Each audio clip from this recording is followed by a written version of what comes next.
the skill set's not. Yeah, I know what you're talking. Kind of You know, weeding like out there. Yeah. the young guys don't want to fix air conditioners all day or be electricians or be plumbers. It's not a glorious job. It's not fantastic in some ways. They want to be Instagram influencers. Yeah, they want to all be podcast. You know, yeah. Who does podcasts?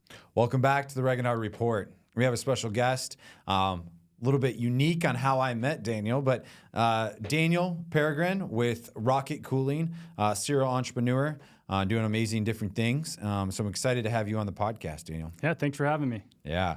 So a little bit about how I actually met Daniel. He decided to bid on me and my crazy pants. So to give you a little bit of prelude to this, we were at an awesome charity event called Crazy Pants, which is a organization that they put on each year, an event for Pace Center for Girls.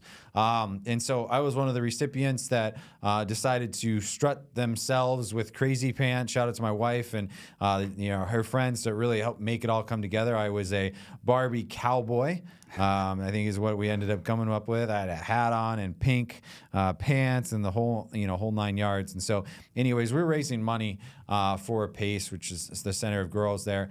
And Daniel was awesome enough to be bidding on it. And he bid on the package that we were giving away. Yeah. Which we could that could sound pretty bad. He bid on my package, but anyways, we won't even say that. That's awkward. Erased it. No, I'm just kidding. But anyways, he did bid and he won. So we appreciate you, Daniel, for supporting the organization. I think overall, the whole event raised over $200,000. It's incredible. I'm glad to be a part of the event, and we had a great time. It was a lot of wonderful people there, and excited to be on the show. Yeah, it was amazing. So one of the parts I said, come on the podcast. Let's talk about it. Let's chat about who we are and everything like that. So appreciate also taking the leap of faith. Most people look at a podcast and some people are excited and most people are pretty timid, And so obviously I admire you wanting to come on here and chat on who you are, your entrepreneur mindset. As a serial entrepreneur myself, you and I have obviously a lot of common things that we'll be able to talk about today. So that's a long way to say welcome on the podcast. Yes, very excited to be here. So, all right, so for a little bit about who you are, right, and and Rocket Cooling and everything like that. So you grew up in Arkansas, right? Yes. And then you've been a part of kind of, in a sense, family businesses. So I think business mindset was instilled into you on a young age. Is that correct? Very young, yes. How was that? Like, tell me about that dynamic. Was it your mother, your father? How was that? So both of my parents were accountants, and I grew up at a dinner table, just talking about accounting and business, and it was instilled in me early on, right? And how to be successful in business, and soaked it up, not knowing, right? I'm a little bit ADD with my day to day, but it's having that financial background is really important. I found in entrepreneurism, and it's the backbone, absolutely, right? Like your business can't survive if it's not profitable, right? And if it's not, you're not figuring out ways to reinvest in the business and everything like that, which we want to talk about because Dana's been crushing it. He took Rocket, cooling obviously to the moon, pun intended. But he's been doing some awesome stuff. So I interrupted you because I couldn't agree with you more. My mom was HR, and I remember so many times I listened to my mom, in the car, chatting on the phone or interacting with her, it's clients or peers or whatever. The amount of knowledge we learned as kids.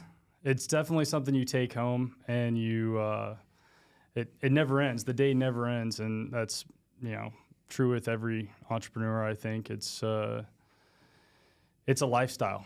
It really is, and you have to just embrace it. And there's not a really start and stop. There's not 8 to 5 doesn't exist. You got to figure out ways to improvise in there and make it happen. So, well, you started out helping out the family, right? A little bit, working at kind of the factories and different things like that, and probably learning, in a sense, what we would say is learning what your staff does too, right? Like you have to know what you have to know what they should be doing to be able to teach them, right? So you probably Absolutely. started at a certain level and worked your way up, huh? Yes, absolutely. Operations. I started in operations and background in manufacturing, and from there, customer service, and learned a little bit about everything. Master of none, but it's a team effort for sure. But once I moved to Florida, I became a contractor, just because of trying to find someone to get things done was difficult, and so. What year was that? Oh, that was 10 years ago. I don't even know. It's time 2014? Yeah, 2014. I founded our Awesome. contracting business. So. That's cool. Yeah, it is tough sometimes. We were both, chit-chatting before this started. We're both building, and, it's a never-ending process, right? CO, different things like that, and, having subs and different people like that, it's challenging. There's a lot of moving parts, right? Absolutely. And at the end of the day, though, you hit the nail on the head. What is it? Customer service, right? Yeah. So that's huge. And learning that is what you learned earlier was critical, probably. So you got in the contract world, right? Yep. You're not in it anymore.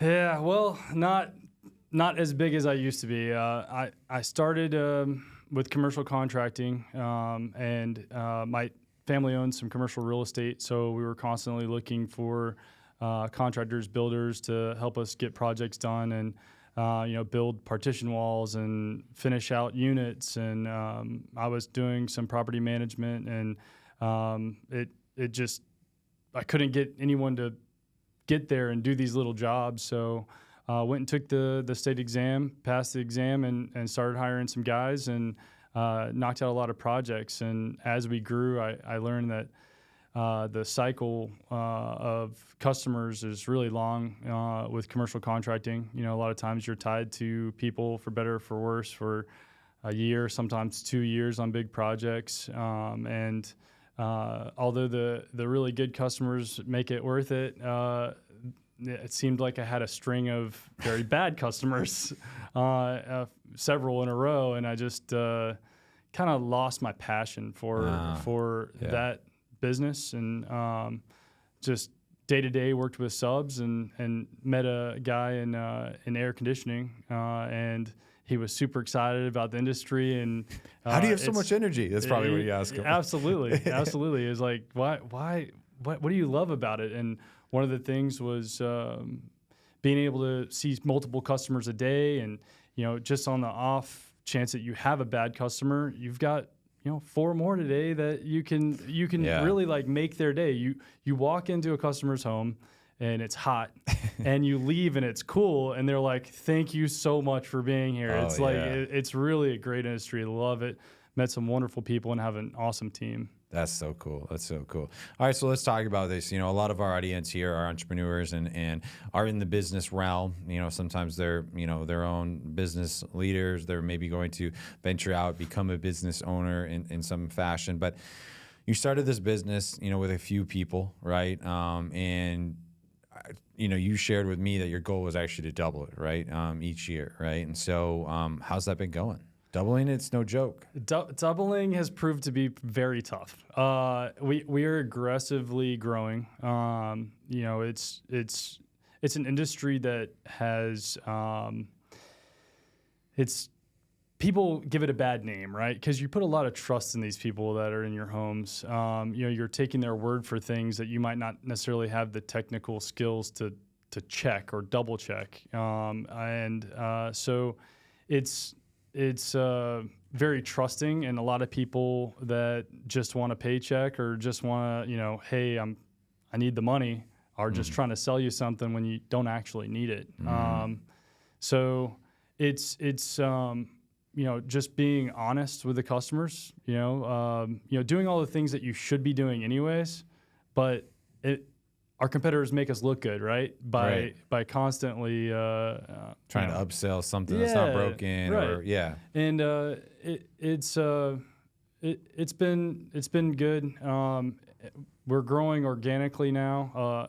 First off, we were growing by acquisition, so we were acquiring different like mom and pops as the trades slowly, the skill set's not. Yeah, I know what you're talking about. Kind of You know, weeding like out there, yeah. the young guys don't want to fix air conditioners all day or be electricians or be plumbers. It's not a glorious job. It's not fantastic in some ways. They want to be Instagram influencers. Yeah, they want to all be podcast. You know, yeah. Who does podcasts? Jesus. Yeah. But yeah, so we I have said this, not to interrupt you, but like I've said that so many times, like an electrician, a plumber, someone in the trade industry is going to be worth so much money down the road. Like it is unreal. Everyone's going tech based, like an AI, guess what? AI can run computers. So AI can't fix an AC unit. Yeah, it's definitely harder and harder to find good people, and that's why it's so important to support the ones you have. But that's it's just one of the challenges, you know. Yeah. What are they going to do, right? Like, here's the deal, and obviously you're not taking advantage of anyone. You're doing the right thing, right? But at the end of the day, right, if their AC is broken, right, and there's not very many AC companies, right, and you're getting to the point where your business is so busy you have to raise, prices because, you have to pay for hiring, you got, whatever, and so you got to get competitive, and everyone's getting competitive. The prices are going to go up in trades. What is the alternative? They're nothing. Like, they still need the AC. They still need it fixed. They still need to fix the plumber. They still need to, like, figure out why their septic tank isn't. Like, there's no alternatives. Yeah. Like, they're still going to have to pay for it. So it's like, at some point, like, it's just going to keep going up, and they still need it. So it's the way we try to look at it is we're constantly, like, the guys in the field are, expect that up and up and up. But in the back of the house, right, we're constantly trying to get prices lower. Like, right. I would love to sell things for half of what we sell it for. Of course, yeah. But we're constantly working with vendors to keep the prices down, get better purchasing power to make prices go down. And then I think one of the biggest things that's a little bit newer is technology, right? Is what can we do with technology to reduce our overhead? How can we be more organized with our customer base and give a better customer experience, but at the same time, possibly with less people? Yeah. And so, we want tech's amazing when it works. yeah, when it works. And it's very laborsome. I mean, it's not really for getting started. No. Right now, we're going through a change internally, Rocket Cooling going and investing a lot in technology, but it's not something that we could have done, 2 years ago or 3 years ago. It just, we weren't at the stage of the game where we could spend that kind of money on using technology and make it effective. Like, that's, I guess, one of the problems that happens is people that start using or investing in technology too early in their business, and they don't have the capital or the staying power to really put the energy behind it to make it successful. Right. Because when everything's working great, it's awesome. But if you don't have the time to make it great, and it is very time consuming, then it will end in failure, unfortunately. Yeah. No, tech is great. It's amazing. But sometimes, like you said, I've heard businesses that jump into the tech world too early, and it goes, well, stop for a second. Do you really need that? It's like, you don't need that yet, and you're going to spend a ton of money, but mostly a ton of time that you could reallocate towards client acquisitions, different things like that, where if you brought on a couple more clients, you'll be able to actually pay for it. It's totally different from a mindset. They think they need it and they have to have it. It's like, you survived how long without it? You don't need it. But if it gets into the point where it could, you're so busy that it could be such a game changer, well, yeah, then it's worth it, right? But like, most of the time and early on, it's not good. It hinders them. But it is mind blowing what's out there right now. Like, if you just take a day and research in your industry what technology is available, I was blown away. Like, I am an old man when it comes to technology. It's funny because I don't really, I don't watch TV. I don't have social media. I'm really like live in a shell. But it was just eye opening to listen and watch some demos of things that's out there now. Yeah. Like our new phone system we're getting, it detects people's any agitation in their voice or anything like that, and it'll actually bring the conversation and up on a screen of a manager, and so that the manager can intervene on a phone call should a customer get upset about something.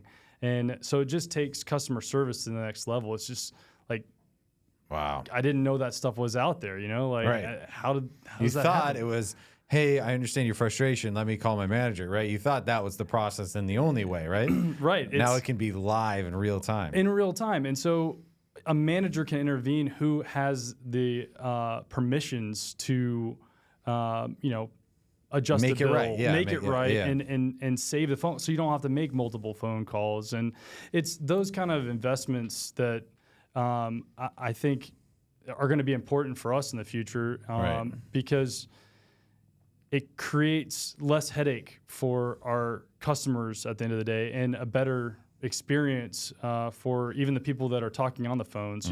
It's the worst thing whenever you get a complaint that you can't fix. Right. So even for the The tech, or the customer service rep or whatever it is, right? The customer service rep that might be only been there a year, or 6 months, and it's And like, they're I'm getting yelled sorry, at, right. Mrs. Smith. Like, yeah. Yeah. I can't do anything. Yes, you can. Yeah. No, I actually can't.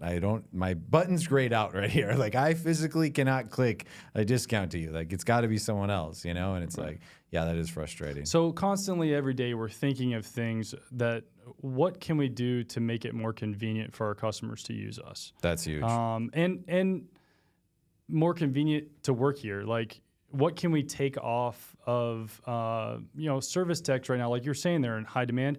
How can we make them more effective in the field? Give them more technology. Right now, all of our guys are using digital gauges, which that doesn't probably mean anything to you, but it's an more accurate way of checking Right. air conditioners, and it's faster, more precise, and it gives the technicians more tools, right? But I mean, it goes back to like any trade though too. Like I saw like funny things online about like having the right tool and how critical that is. By you giving your staff, and your employees the right tools, it's only going to help them be more productive, more efficient, and also at the end of the day, service your clients even better, right? If they come out and, it should have been a 2-hour job, they get it done in 45 minutes and that AC's blowing cold, they're gonna be like, wow, thank you so much, right? Yeah, and there's always that one customer that's like, hey, why did that only take 45 minutes? But but yeah, that's the goal, is at the end of the day, create a better... Let the haters hate, right? Yeah. I'm looking forward to one day of only having good customers. Won't exist. We have we have a lot of great customers, and we appreciate all of our customers, especially property managers. And I've learned a lot about property managers over the years, and was one myself. And I always thought it was funny that one of the biggest things to a realtor or property manager is their reputation, right? It's how people perceive them, right? Right. And really good reputation, they get a lot more customers. But we were talking about this before, there's equally good ones as there are bad ones. Oh, yeah. And there's a fair share of bad ones that are successful. Right. And they're the first ones to hire somebody without a good reputation, which is like, yeah. I get calls from realtors that are like, can you do this for half price? I've got somebody that was willing to do it for half price. I'm like, well, that person's not going to warranty it. They're not going to, at 6 p.m. on a Friday when you've got a VRBO and you're managing and the family checks in, the air's off, you're not going to be able to call that guy, and we're Right. 24/7, we have all these tools, and Right. I'm sorry I can't sell my team short, but You get what you pay for. right. Like the famous line, you get what you pay for. It's just, and you know what? Unfortunately, here's the deal. They got to learn it the hard way, right? Because to them, they're getting a better deal. They're getting it half off until they get in that spot where their customers is complaining and give them the bad rep. They're never going to learn it. They got to learn it the hard way, and they're going to get bit really hard. And then they're going to be like, next time I'm going, with rocket cooling. That's maybe a little bit more expensive, but I know peace of mind that if I get in that situation, I'll be taken care of. Yeah. service business, man. It's fun. It has its days. And I always suggest people get multiple quotes, but we sell a service, right? So we do, sell different manufacturers like Train and Carrier and, all the big popular brands. But at the end of the day, a big portion of our sale is us, and the team. And being able to call up and talk to somebody 24/7 and solve your problems and stand behind their work, to me is really big for our reputation and for key to our success. And that's what they're paying for. People don't realize you're not just paying for can you come out and replace this X, Y, and Z, right? It's all the other stuff. It's are the guys coming out that are they very presentable? Are they respectful? Are they, dressed properly? How's the van? The different things. How's that customer service afterwards, right? Like different things like that. Like people don't understand that costs money, right? And like for you to provide the best service, you have to make money, right? Your business has to make money. Sometimes it's like, well, I know it only costs X amount. It's like, true, right? And then you go do it yourself, right? But you're paying us for a service and a client, like an experience, so that you don't have to go crawl up in your attic and do it. So that's why we have to make some money, right? That has all been said very often, and we do try to work with people though. Like we've definitely helped out our fair share of people. Hey, do you got any? You want to do what's right, these people get in sticky situations. We have feel for them. You're you're a real person. But it's definitely got to stay in business and got to continue to grow and invest. And if you don't have any money, it's hard to invest. Right. So I have to hijack for a second here and interrupt a little bit, because I discovered something from you that you shared with me, because I told Daniel about my past and my aviation experience, and he shared to me a little story here, and I thought it was just crazy. And I've just experienced a little bit of a hiccup on a commercial jet. Daniel, for the audience, tell us a little bit about your experience heading down to Marathon. Oof. So we have a few different offices. We service a lot of South Florida. Yeah. We have offices in Alamorada and Marathon. And I was going down to Marathon for a business meeting. It's been about 2 years ago. And I found out that it was actually the day I was get the gender reveal of my now son. And so I double booked. I was supposed to be at the gender reveal and I was supposed to be at a business meeting. So I quickly called the local airport, see if we could get a charter. Yeah. Chartered a little piston plane, a Cessna. Yeah. And my wife was like, "Hey, if you charter, you got extra seats. I want to go with you." So she jumped on. Your pregnant wife goes with you. We just found out we were going to have our third son. I got a 2, 4, and 6-year-old. Awesome. So Congrats. Our 2-year-old at this point, we just learned that it was going to be a little boy. And jump on the plane, fly down to Marathon, had my business meeting. It was great. Love the Keys. It's a beautiful place. Right. Jump back on the plane. We were taking off about 3,500 square foot, or 3,500. Someone works in homes. 3,500 feet up. According to your AC and the square foot, right? No, I'm just kidding. The plane had a catastrophic engine failure, which what that means is it vibrates like crazy, and the engine essentially exploded. The block broke, and still don't know the total causes of it, but we were up in the air. There's no engine. This no is a single engine, totally quiet. Yeah, exactly. I look over at my wife and she's like, "Are we gonna be okay?" I was like, "Yeah, of course." I'm eternal optimist. Like, "Oh my gosh, yeah, this happens all the time. We're gonna be totally fine. No, these planes glide forever, glide a bit. Yeah. I don't know about forever. Yeah, no, they definitely don't glide as far as I thought they would. But we crash landed in the ocean about 14 miles offshore Marathon, and oh my. God bless the U.S. Coast Guard. They are amazing. It was about 45 minutes in the water. So you were in the water survived for 45 minutes. Yes, and my pregnant wife. Right. And my son. That's why, unfortunately, we practice, things in the aviation realm every single time we're up flying and training. It's what happens if this? What happens if this? And, I think the one thing you can take away from it is you're always planning for the worst, right? So if if it's aviation, if it's business, if it's whatever, it's always planning, always learning, and always, honing in your skill set to kind of plan for the worst, right? And so, well, yeah, I bet your wife didn't take that very well. I don't know if my wife would ever get on a plane like that ever again. She's a little leery of the ocean, but she has flown again. But she's not a big fan of the beach these days. But hey, it's part of life. Yeah, it's learning and growing. Yeah, exactly. And hey, the thing is, statistically, right, if we're going to get numbers and get a little nerdy for a second, there is a higher chance driving to the airport than getting inside of, getting in an aircraft and having an incident happen, right? So there's a higher chance in your car on the way to the airport than actually being in their airplane. So it was just, it's chance, unfortunately, for you, right, in that case. But hey, got to tell yourself that. Statistics, right? Lucky to be here. I'm glad to be here. Exactly. Yeah.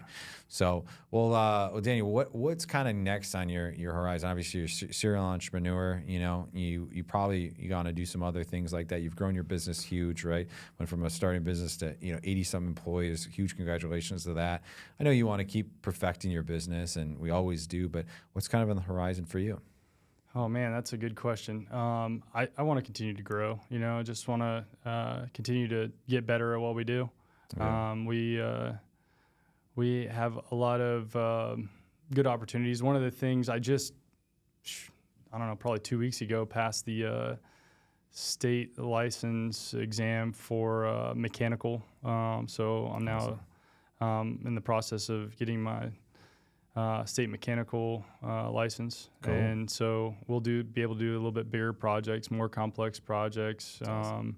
The team constantly wants to grow. So cool. you have all these people that just amazing, awesome people that they want to continue to learn. And so I'm continuing to push myself in order to give them opportunities, right? Mm-hmm. And I feel like that's our purpose as entrepreneurs, as leaders, right? Is your team has to progress too. As soon as you get stale, there's nowhere for them to go. Exactly. They're going to go away.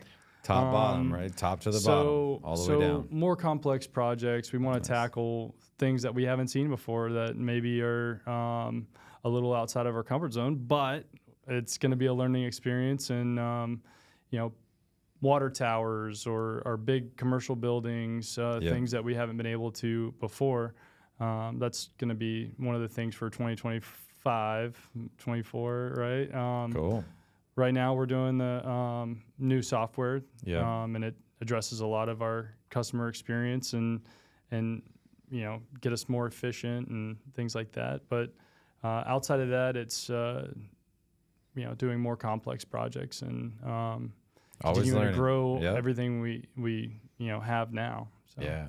Amen to that. I mean, if you're not growing, you're gonna fall behind. You're gonna be left in the dust in a sense from a business standpoint. So, love to hear it, man. So, Daniel, it's been an absolute pleasure having you on the podcast. We appreciate you being here. Obviously, greatly appreciate you supporting Crazy Pants and the organization there. And I love how this came to fruition. We're able to have you on the podcast, share your story and stuff. And obviously, if you guys need any service from an AC standpoint, give Rocket Cooling a call.